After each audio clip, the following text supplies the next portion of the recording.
Olá, bem-vindos ao quarto episódio da segunda temporada do Partindo do Passado, o podcast do Núcleo de Estudantes de História da Universidade de Évora. E hoje temos como convidados o professor Dr.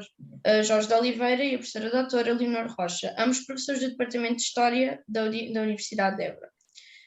Ainda que tenham formações e áreas de investigação distintas, têm ambos dedicado os seus estudos ao período da pré-história, sendo também ambos nomes bastante conceituados nesta área científica. Para além do distinto trabalho científico que têm feito no ramo da arqueologia pré-histórica, têm também se dedicado a questões de musealização do património cultural e da ciência aberta.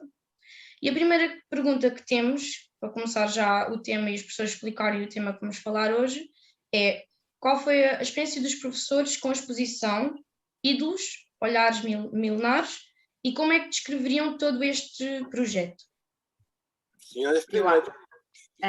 Eu acho que primeiro deve começar o professor Jorge de Oliveira, até porque, pela simples razão de que ele tinha peças de escavações dele na exposição e eu não. Portanto, primeiro acho que deve ser o professor Jorge de Oliveira, inclusivamente até se calhar a falar um bocadinho do que foi o encontrar aquelas peças, que eu tenho bastante inveja sempre disse isso, e quando escavar um monumento onde eu encontre ídolozinhos daqueles, reformo-me a seguir, que é para não estragar o resto da minha carreira. Senhor professor. Olá, boa tarde. Espero que estejam todos bem dispostinhos. A experiência de participar ativamente, porque foi ativamente, naquela exposição única, foi um desafio que foi lançado pela promotora, por um dos promotores neste caso, pela professora Primitiva Bueno, na sequência de longo conhecimento mútuo, como é óbvio, e dela conhecer perfeitamente os testemunhos materiais que tenho tido a sorte de exumar em trabalhos de arqueologia, especialmente do norte do Alentejo. A professora Primitiva Bueno, quando idealizou esta exposição, contactou-me logo e disse-me que gostaria muito de contar com a participação de peças que estariam, segundo ela, e ela pensava que sim, à minha guarda, provenientes dessas escavações. Expliquei logo na altura que não estavam já de facto à minha guarda, já tinha procedido à entrega das peças, e ela estava-se a referir especificamente às peças provenientes das escavações que dirigi na Cordelaria de Alter, especialmente do monumento Anta da Horta, e porque esses materiais já estavam depositados no sítio onde a lei nos obriga a fazer esse depósito, ou seja, junto à Direção Regional de Cultura, que por sua vez tinha, como já estavam anteriormente, tínhamos deixado uma parte deles expostos na Cordelaria de Alter, no museu que em tempos houve na Cordelaria de Alter. E que disse logo, da minha parte, tinha todo o gosto, tinha todo o interesse. Mas ela acrescentou logo outra condição, acrescentou logo outro pedido, que era que produzisse os contextos, porque isso é que é também fundamental, os contextos da descoberta dessas peças simbólicas que tínhamos identificado e recolhido em Alter do Chão. E foi um pouco mais longe ainda, porque pediu que estabelecesse, em termos de texto, um diálogo entre aquelas peças, ou o conjunto de peças, no genérico chamados ídolos, com uma outra atividade que desenvolvi, outro projeto de investigação que desenvolvi, que foi o projeto de estudo, identificação, prospeção, na Serra de São Mamede, em busca da arte rupestre esquemática. E o que ela solicitava, ela, que obviamente a professora Primitiva Bueno, solicitava-me que estabelecesse uma ponte possível entre o universo de pictogramas existentes nos abrigos da Serra de São Mamede, em linha de vista, com muitos dos monumentos megalíticos que envolvem todo o patamar inferior da Serra de São Mamede, e pediu-me exatamente esse texto para um dos catálogos da exposição, neste caso o catálogo da exposição de Lisboa. portanto, foi esta, digamos assim, a participação ativa que tive nesta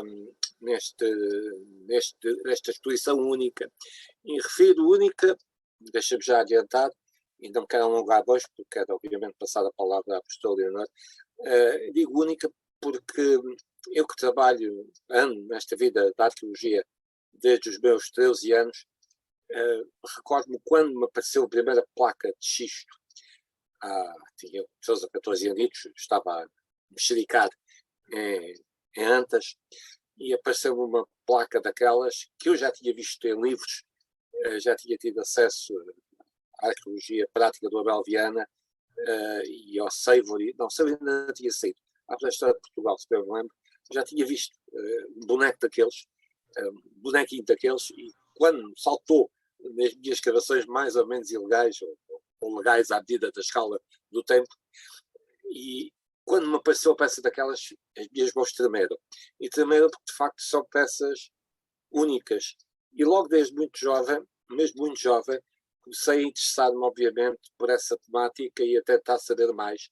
E o problema que se colocava e me coloca ainda hoje, e penso que todos temos de ter a humildade de colocar essa questão, que é, de facto, o que é que estas peças representam. Porque a mim passaram-me já algumas para as mãos, muitas mesmo. Tive a sorte de as encontrar nos sítios, muitas mesmo, e cada vez sei menos o que é que elas representam. Ainda há 3 dias atrás, em conversa telefónica com um dos meus mestres, o professor Vítor Gonçalves, ao telefone, falávamos exatamente do significado possível destas peças. Estou a referir especificamente aos ídolos de placa, e dessa conversa durou 1/4 de hora, não foi mais que isso, ao telefone com o professor Vítor Gonçalves, abordámos a possibilidade de qual delas é que seriam mais antigas, as de xisto não relevadas, ou seja, não em relevo, ou as de relevo. E discutimos ainda isso hoje, quer dizer, coisas tão básicas que ainda hoje nós sabemos o que estamos a falar. E ainda mais, nos questionávamos os dois ao telefone se de facto a mensagem era a mesma. O conteúdo da mensagem das placas em relevo seria a mesma mensagem das placas gravadas com triângulos. E só estou a falar no mundo das placas, não estou a falar num outro mundo enorme de objetos idoliformes. E reparem, cuidado acrescido, nós muitas vezes estamos a chamar ídolos a coisas apenas porque desconhecemos a sua funcionalidade. Porque uma peça que não tem uma funcionalidade direta, prática, imediatista aos nossos olhos, nós temos logo a tendência de meter dentro da caixa da nossa ignorância, que é a caixa das peças sem função aparente, que não seja só função mental, ideológica. E por isso mesmo, se calhar, estou convencido que a maior parte de todas estas peças que fazem parte do universo dos chamados ídolos serão de facto ídolos. Mas algumas até podem não ser. E posso-vos acrescentar que, no contexto arqueológico da Anta da Horta, de onde são provenientes um significativo número de peças consideradas únicas e excelentes, estavam peças que, infelizmente, e digo infelizmente, não foram expostas nesta exposição, que estavam ao lado, estavam encostadas, estavam juntas, e que eram do mesmo material, portanto, daqueles arnitos, com um orifício também, diria, de suspensão, mas que não foram, não sabemos o que são. E vamos dizer que são ídolos, porque estavam ao pé dos outros. Bom, nesse caso também, quando vamos a uma igreja, vemos uma figura representativa de uma divindade, e ao lado está um castiçal, quer dizer, o castiçal também é um ídolo. De certa forma, pode ser, mas é o complemento do outro. E nós não sabemos o que é que estamos a falar. Portanto, isto foi um desafio para todos nós, e foi uma oportunidade única de se poderem reunir desta exposição, volto a dizer, única, peças que eu desde criança conhecia da bibliografia, mas nunca tinha visto ao vivo e a cores, e que um dia sonhava poder ver, mas nunca me passou pela cabeça que os pudesse ver todos reunidos e ali podemos contemplar diretamente peças que estavam guardadas em museus, escondidas em gavetas, e ali foi possível exibi-las. E mais, e ficou para a memória uma série de edições, 3 edições distintas, 3 livros distintos, sobre esta exposição, que nos vai dar a possibilidade de rever quando nós precisarmos estas peças que ali foram encontradas. A professora Leonor teve uma outra participação, porque a experiência dela ao já lhe passo a palavra, mas deixe-me dar-lhe a passagem. A professora Leonor tem outra participação extremamente ativa, porque com a experiência que ela tem agora de não encontrar ídolos-placa, também é muito importante. Para eu não encontrar ídolos-placa nos sítios que ela escava, ou não encontrar ídolos, pode ser tão importante quanto eu ter encontrado. Ou seja, a ausência pode ser um auxiliar de compreensão deste universo. Contudo, como ela está à frente do museu e é fundadora do museu onde esses objetos têm a sede especial, acho que ela ajuda-nos a perceber melhor isso. Leonor. Ora, eu agradeço muito ao Sr. Professor Jorge de Oliveira, sobretudo por ele tentar amenizar a minha dor, porque em todas as minhas escavações nunca ter encontrado novas placas daquelas tão bonitas. Porque quem o ouve falar, de facto, pensa que elas, até eu estou a falar daquelas placas de grés bonitas, com os olhinhos, com as mãozinhas, que elas são relativamente frequentes, e não são, elas são muito mais raras do que se possa pensar. Porquê? Porque, na realidade, existe um limite, isto seguindo na linha do que o professor Jorge Oliveira estava a dizer, sobre as questões de tudo aquilo que nós não sabemos. Aliás, é muito mais aquilo que nós não sabemos do que aquilo que sabemos.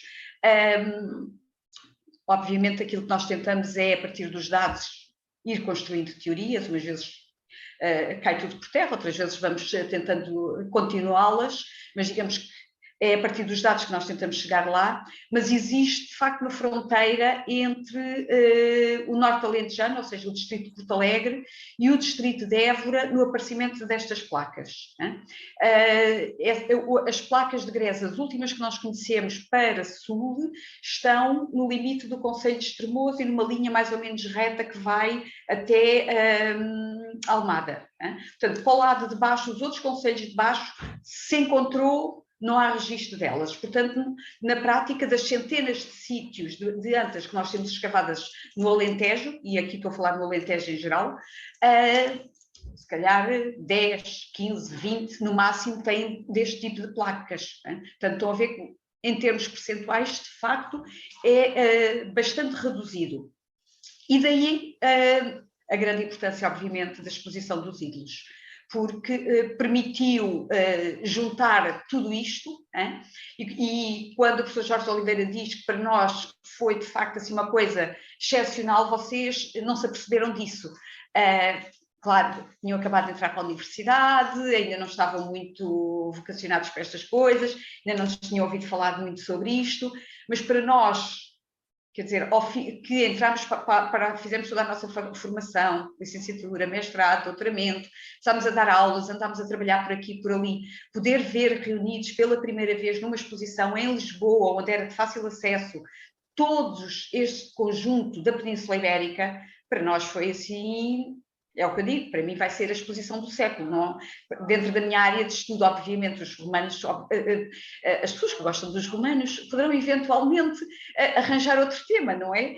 Que achem, para mim não, para mim vai ser, acho que a exposição da minha vida vai ser efetivamente a exposição dos ídolos, e por isso é que nós, ainda num ambiente muito difícil, nós aqui no departamento tentámos logo marcar aquela visita de estudo para vocês irem, porque achámos que de facto era extremamente importante que vocês fizéssemos o esforço para vocês irem, conseguir as autorizações e fazer tudo para que vocês pudessem ir ver esta exposição, porque era uma exposição extremamente didática, por sobretudo aquele mapa inicial que vocês tinham da Península Ibérica, onde tinham todos os tipos de ídolos cartografados. Aquilo dava logo ali uma noção, uma ideia da grande diversidade que nós temos de ídolos e de como eles se espalhavam todos pela Península Ibérica. Aliás, uma das coisas que a professora Primitiva, uma das comissárias científicas desta exposição e das outras que tiveram em Espanha, disse foi que isto é extremamente importante, por exemplo, para a questão europeia, porque de facto os nossos colegas da Europa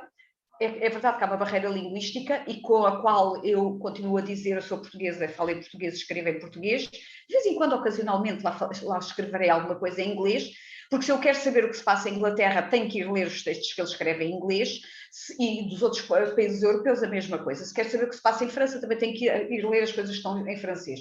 Portanto, se eu faço um esforço para saber o que se está a passar na Europa, acho que os nossos colegas da restante União Europeia também deveriam fazer esse esforço para tentarem encontrar aquilo que nós estamos a publicar em Portugal e Espanha nas nossas línguas. Mas, efetivamente, eles muitas das vezes não fazem isso, tirando aqueles colegas que nós partilhamos alguma investigação e fazemos alguns artigos em conjunto, eles não fazem isso.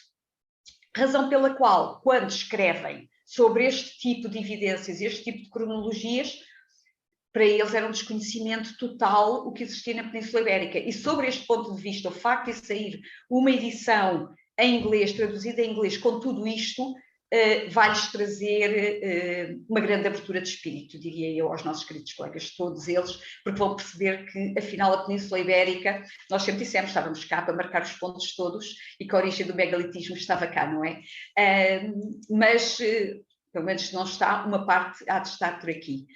De maneira que eu acho que, efetivamente, esta exposição foi muito importante sobre todos esses aspectos. Infelizmente, eu não pude contribuir com nenhuma peça, como vos disse. Eu ando a escavar, normalmente, antes que estão todas elas assim muito partidinhas, e ando a tentar recolher aquilo que os romanos quiseram fazer a mercê de me deixar ficar. E com isto me calco, é para não continuar a falar mal dos romanos. Ainda vai a tempo, professora. Certeza absoluta que para o próximo, para o Ídolos 2.0, teremos artefactos da professora, certeza absoluta. Bem, professores, aqui a nossa segunda pergunta irá também um pouco focar-se mesmo na musealização do espólio arqueológico em si, mas desde já queria só primeiro, já que os professores falaram agora da nossa visita, e falaram também, notei que os professores viram a exposição não só como arqueólogos, não só como professores, mas também como diretores de museu, e eu acho que falta-me pelos meus colegas quando digo que foi uma exposição também, apesar de nós não termos a experiência que os professores têm, que foi de veras única. Nós vemos aquilo nos PowerPoints, vemos aquilo nos livros, às vezes também vemos as réplicas que temos aí no laboratório, mas é estranho vermos aquilo a sério, ao vivo, e apesar de não podermos mexer, como é óbvio, vê-las mesmo, e eu falo por mim porque esteve lá o meu ídolo placa favorito, que é o Dante da Horta, o inglês, aquele muito fofinho, acho que toda a gente sabe qual é que é, com as mãozinhas assim.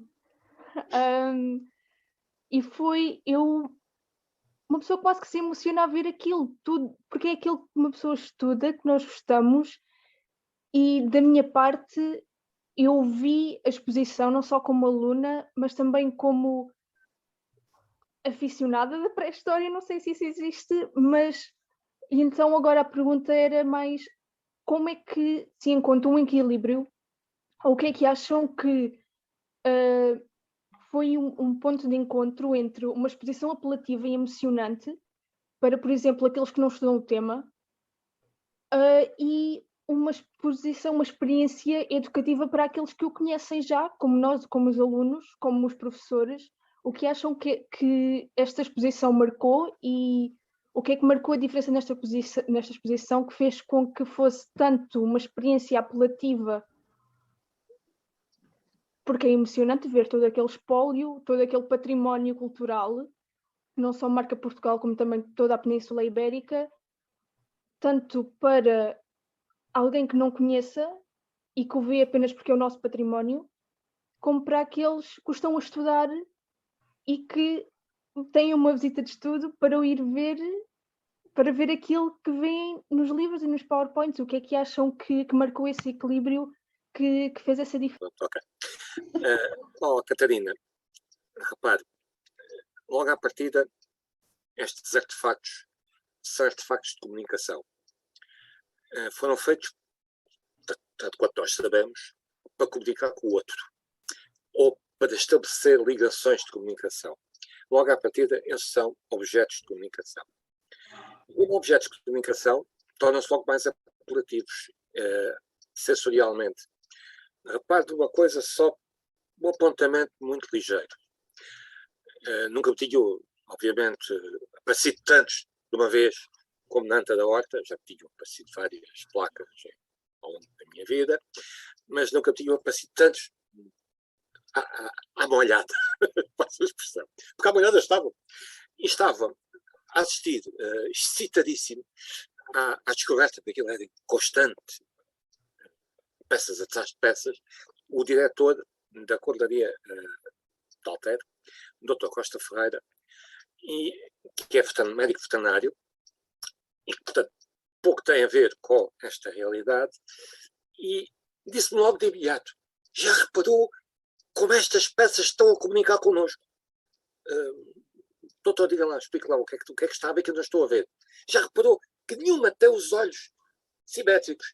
Tem os olhos sempre um para cima e outro para baixo, não há nenhuma que seja simétrica, e que nós, quando estamos a comunicar com o outro, a nossa expressão facial, para chamar a atenção do outro, nosso parceiro de comunicação, a nossa expressão facial altera-se, muda-se, de forma a que não ficamos estáticos de olhos abertos. Porque se ficarmos estáticos de olhos abertos, não comunicamos nada. E estas peças, dizia-me o Dr. Costa Feira, e com toda a razão, estão a comunicar. Esse é logo um ponto determinante para elas nos cativarem. Elas comunicam connosco. Reparem, se me permite querer sempre comparar com a religião católica, aquela que nos envolve, a boa parte das peças de boa escultura ou de boa pintura, elas têm criado uma relação de comunicação com aquele que está a vivenciá-la.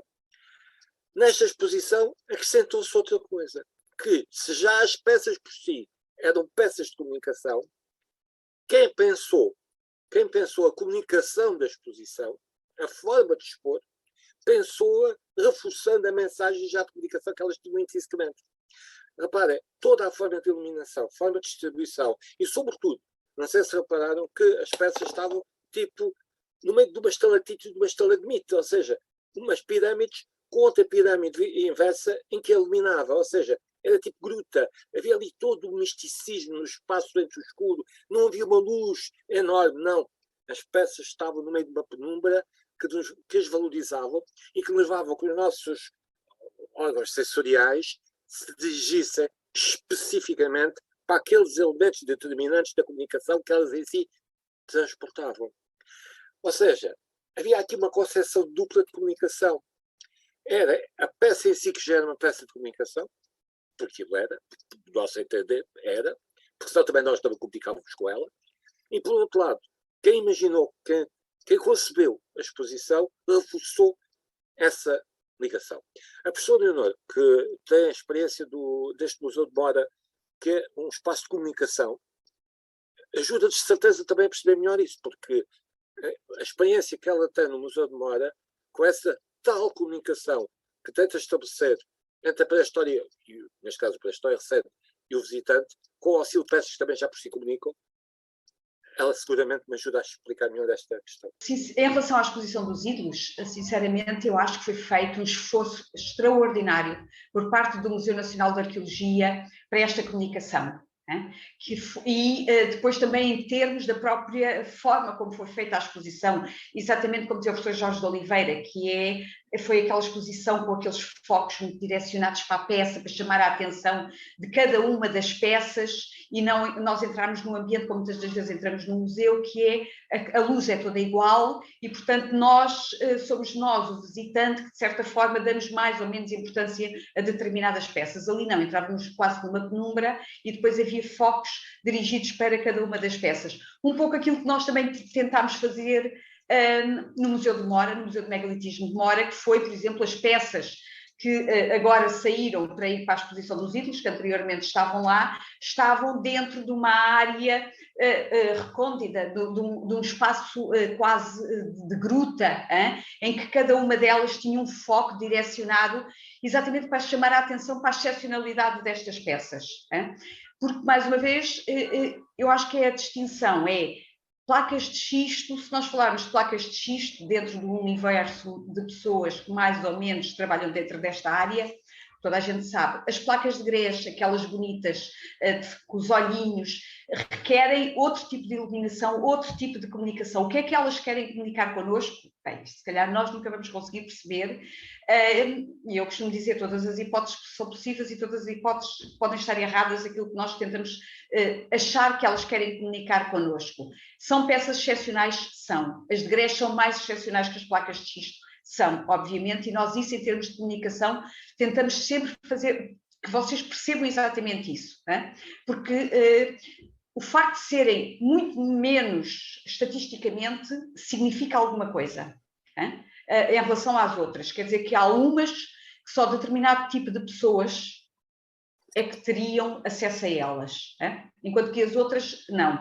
E também, obviamente, também já percebemos agora que nem todas as pessoas também tinham placas de xisto. Portanto, já temos aqui 3 níveis que nós, sequer há 15 anos atrás, nem sequer imaginávamos. Achávamos, por exemplo, que as antas representavam o universo das necrópolis destes contextos funerários do 4º e 3º milénio, e que todas as pessoas que lá estavam enterradas tinham uma placa de xisto. E, portanto, muitas das vezes a gente estabelecia o número mínimo de enterramentos dentro de uma anta a partir do número de placas de xisto que lá estavam dentro. O que é que nós agora percebemos? Percebemos, por um lado, que existem placas de grés que são muito menos numerosas. Portanto, quase como os báculos que sempre associámos a pessoas, a chefes, entre aspas, feiticeiros, chefes, o que quer que seja, dado o seu reduzido número. Portanto, temos as placas de grés no topo da pirâmide. Depois, a seguir, temos as placas de xisto. E agora percebemos, pelos monumentos funerários que estamos a encontrar no Baixo Alentejo, onde elas basicamente não aparecem, que na realidade houve centenas, milhares de enterramentos de pessoas nesta mesma altura que não tiveram nada, de espólio associado. Portanto, o que é que em tudo isto nós vamos conseguir perceber? Eu acho que só o futuro da investigação nos permite, mas eu acho que, sobretudo, o levar esta comunicação a todas as pessoas, perceber que, de facto, existem diferenças consideráveis, e que nós tentamos fazê-los passar nos museus com... Acho que é necessário uma linguagem muito mais, digamos, menos erudita, né? Muitas das vezes, aliás, tive alguns colegas que me disseram que achavam que o Museu de Mora tinha uma linguagem muito pouco científica. E eu disse, o objetivo é esse. Porque as pessoas que estudam este período sabem aonde é que podem, olhando para uma peça, o que é que ela significa. E onde é que podem encontrar informação científica sobre o local de onde elas vieram, o que é que elas possam significar no geral. Agora, o que nós pretendemos é chegar ao comum do cidadão, porque é aquilo que muitas das vezes nos acusam enquanto arqueólogos, que é a nossa incapacidade de comunicar a arqueologia.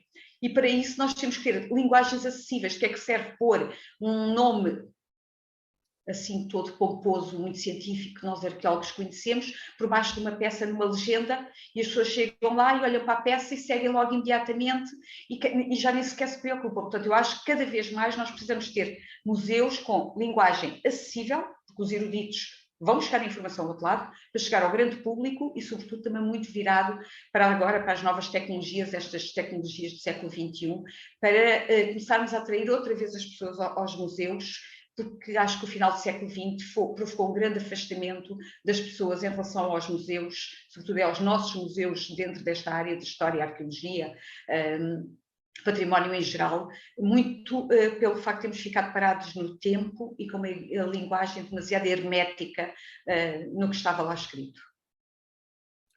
Se me permite, uma crítica à exposição, uma crítica, o que não gostei. Ou melhor, o que eu achei insuficiente. Achei insuficiente o espaço. A quantidade de peças magníficas, únicas, que se concentravam naquela aula, e eu conheço relativamente pelo museu, dava aquele conjunto de peças que lá estava, dava para fazer um museu. Todo o Museu Nacional de Arqueologia. Assim que quiséssemos nós construir, ou o projetista que projetou, mas era aquela aula que havia disponível. Porque, reparem, nós tínhamos uma densidade de artefactos únicos por metro quadrado inimaginável. Nunca me passou pela cabeça encontrá-los todos ali. Estavam ali todos. Eu estou a imaginar a mim a ter aquela coleção disponível para agora organizar um museu, uma exposição, fosse o que fosse com aquilo. Eu pedia 3 ou 4 vezes o espaço que lá estava para expandir, para ganhar, porque uma coisinha tão simples como esta que aqui tenho na mão, estou a aproximar, que é uma réplica que nós mandámos fazer. Igual. Sim, senhor.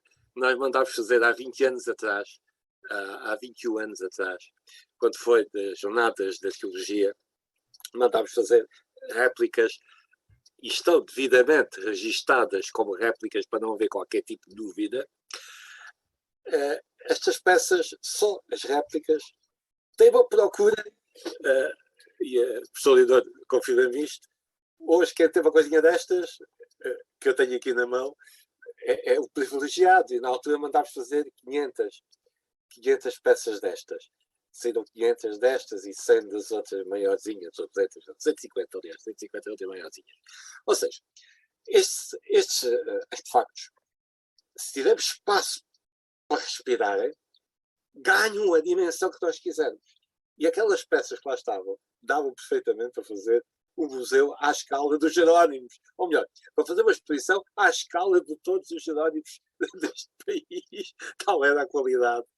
Uma peça daquelas enche uma sala, não é?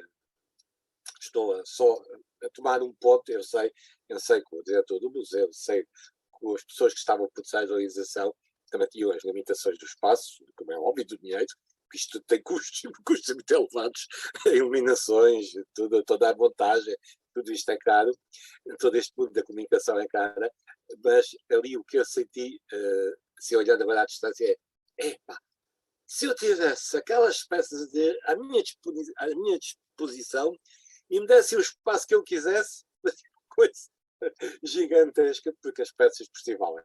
Se esta coisinha pequenina que aqui tenho na mão, que é uma miniatura do ídolo placa de Marvão, com mãozinhas, que está no Museu de Marvão, o original está no Museu de Marvão, e é a peça, digamos assim, emblemática da sala do corredor da pré-história, e ela ganha força sozinha, quanto mais imagina aquelas peças muito mais apetitosas que nós lá tínhamos. Portanto, havia muito mais para podermos fazer, e não sei quando é que se poderá voltar a fazer, já não é seguramente o meu tempo de esperança de vida, mas seja quem vier a seguir, que tente fazer ainda melhor, porque seguramente irá conseguir, porque elas merecem.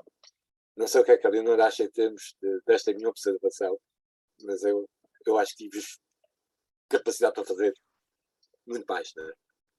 Eu acho, sobretudo, que agora com as peças que têm vindo a aparecer muito bem conservadas nestes contextos que são de estruturas negativas, que se calhar nos próximos anos ainda podemos vir a ter boas surpresas. Porquê? Porque o grande problema dos monumentos megalíticos é que eram estruturas positivas, e o facto de serem estruturas positivas foram espoliados durante milénios, não é? Porque era o senhor que se lembrava que lá estava o pote do ouro e ia para lá escavar. Eu escavei uma anta no Landroal aqui há 20 anos atrás, que foi completamente destruída por um senhor, durante 20 anos sonhou que lá estava um pote com ouro. E então escavava, quando chegava ao fundo, no dia a seguir, em vez de dizer, olha, não está cá pote nenhum, nessa noite sonhava que o pote do ouro estava a 2 metros. E então recomeçava o buraco do outro lado, e um monumento gigantesco que tinham, os festejos deviam ter na altura, 3 metros de altura na Câmara, ele conseguiu a destruir completamente, desapareceu completamente, porque foi um buraco pegado,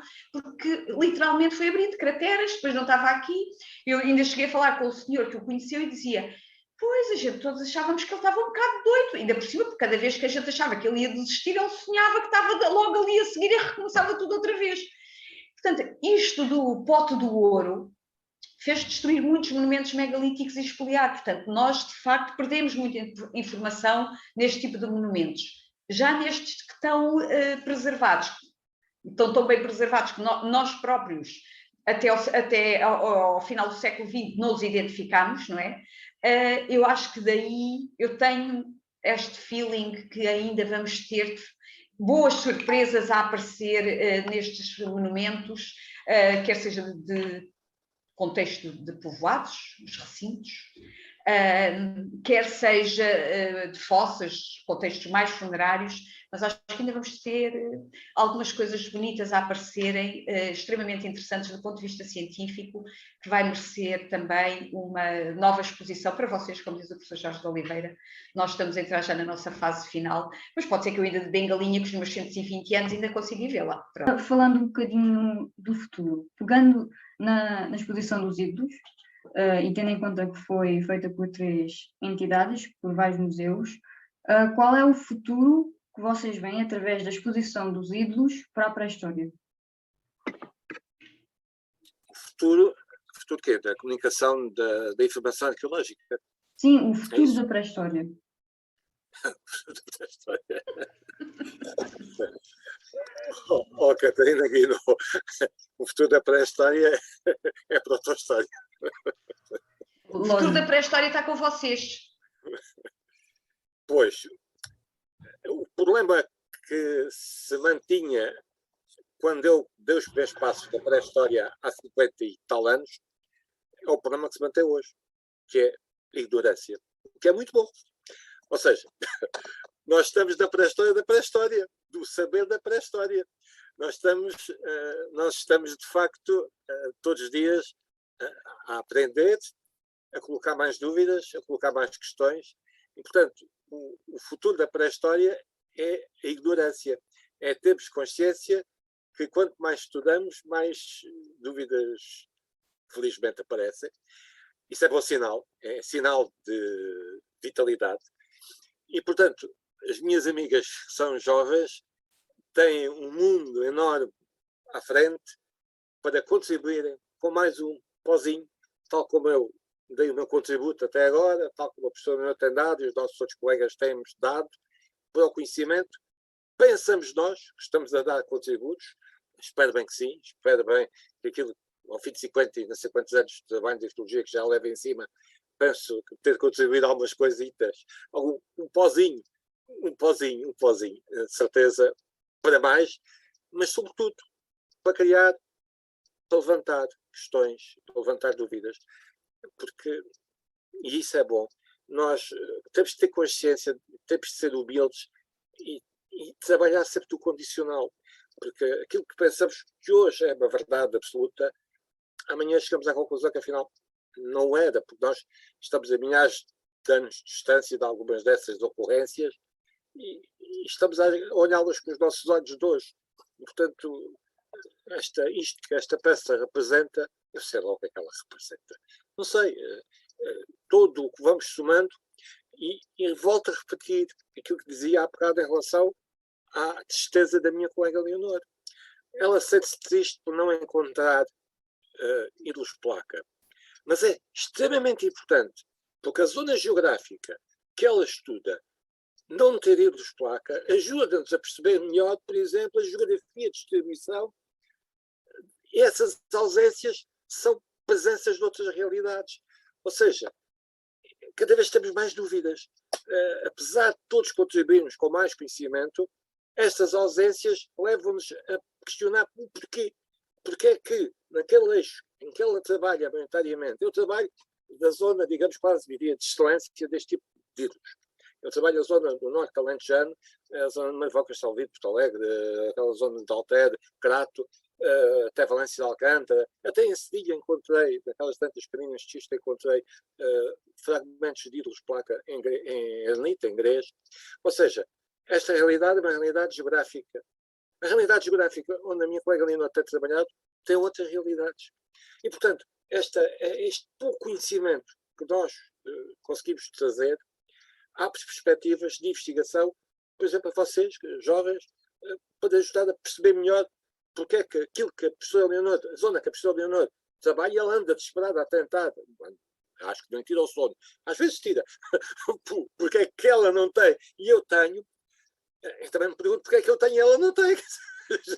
Isto é assim uma verdade comercial lá para Alice, mas a verdade é que os poucos dos pequenos contributos que cada um de nós tem dado, somando aos outros contributos que os outros colegas têm vindo a dar, vamos construindo um saber, e por isso é que eu continuo a dizer, apesar da pré-história, não se esqueçam que as primeiras escavações cientificamente dirigidas em monumentos bengalíticos ocorreram em 1865, em Castelo de Vide, as primeiras cientificamente dirigidas, e mesmo assim, o senhor que estava a escavar, quando tirou os calços dos esteios do Mão das Antas, e ela abriu toda, no comentário que faz no registro tirei umas pedrinhas e ela abriu-se toda. Reparem, nem tinha percebido que eram os calços que sustentavam os esteios em 1865. Portanto, nós estamos na pré-história do conhecimento. Portanto, isto não é uma coisa que vem lá muito atrás. É evidente que as placas de xisto começaram a ser conhecidas logo no século XVI, depois dessa, sobretudo no século XVIII, que a primeira é divulgada graficamente, publicada inclusive, mas o resto está tudo por fazer. Portanto, nós estamos na pré-história da pré-história e a dar os primeiros passos.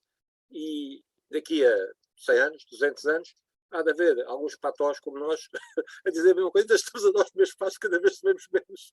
Portanto, e a querida Catarina, a resposta que lhe dou é: há futuro à frente? Ui, se futuro há.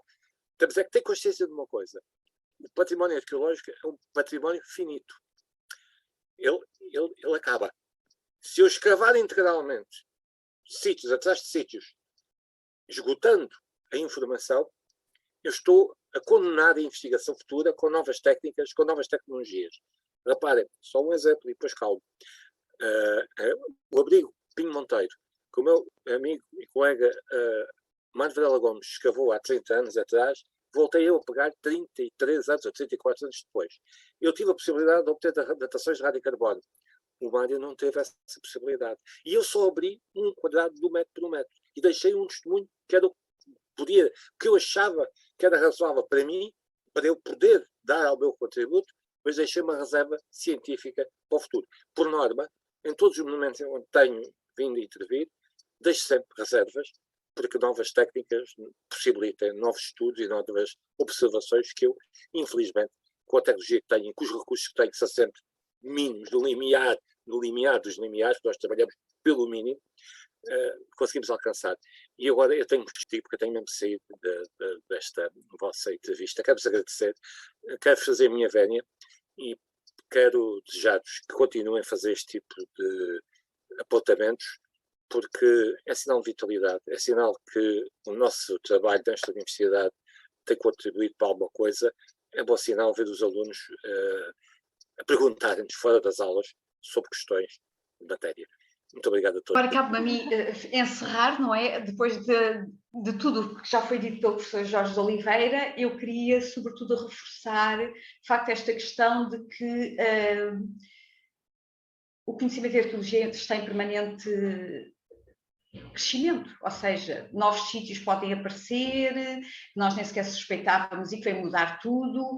Depois não nos podemos esquecer de uma coisa fundamental que está a acontecer com vocês, que é o que eu digo, é a terceira grande revolução, a revolução tecnológica, e que nos está a permitir, por um lado, ir reavaliar dados antigos, naqueles em que é possível, porque estas novas tecnologias têm-nos permitido avançar com novos tipos de análise de muito material, e essas novas análises têm-nos permitido obter muitas informações que nós nem sequer imaginávamos. Por exemplo, esta questão toda do ADN antigo, do ADN mitocondrial, de onde é que nós vinhamos, de todo estes contactos, desta miscigenação, nós estamos a perceber através das análises do ADN antigo, quer dizer, isto nem sequer passava pela nossa cabeça há 20 ou 30 anos atrás. Olha, quando eu andava na faculdade como vocês, quer dizer, falar de ADN antigo, o que era isso? Nem sequer suspeitávamos que tal pudesse ser possível.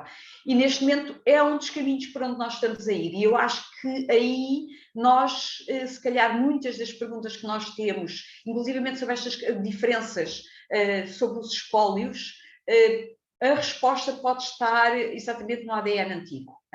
Percebermos se estas pessoas que têm coisas diferentes são iguais geneticamente ou são pessoas que vieram de fora, que trouxeram outras coisas, pode ser muito importante para perceber exatamente isso. Portanto, o futuro da pré-história está com vocês. Nós fomos contribuindo. Pouco a pouco, como eu costumo dizer, o conhecimento arqueológico é como um grande Tetris, que vocês se calhar já não jogam, mas que eu gostava muito de jogar quando tinha ainda a vossa idade, e que é aquelas peças que estão constantemente a cair. Umas a gente não encaixam e a gente não percebe qual é a função delas, e outras encaixam ali lindamente, constrói-se linhas de conhecimento e solidifica-se o conhecimento, consolida-se o conhecimento. Outras não, criam buracos. E depois, às vezes, os buracos são tantos que arrebenta o jogo, certo? Cada escavação é um pouco isso. É uma peça de Tetris que vem caindo dentro deste nosso vasto conhecimento sobre o passado. Em alguns casos, isto vai consolidando, e noutros casos, se tudo for bem feito, as peças devem ajudar a construir teorias. E não são as teorias que se fazem ao contrário. Hein? Portanto, se tudo correr bem, há de haver dados que fazem explodir teorias e recomeçar tudo de novo. Essa é que é a verdadeira investigação científica. Portanto, daqui a 20 anos, 30 anos, vocês podem chegar à conclusão que aquilo que nós achávamos hoje, estávamos completamente errados. E isso sim, isso é ser cientista, isso é fazer verdadeira investigação científica em arqueologia. Não é nunca dar nada como adquirido. Tudo deve estar constantemente a ser questionado. Está bem?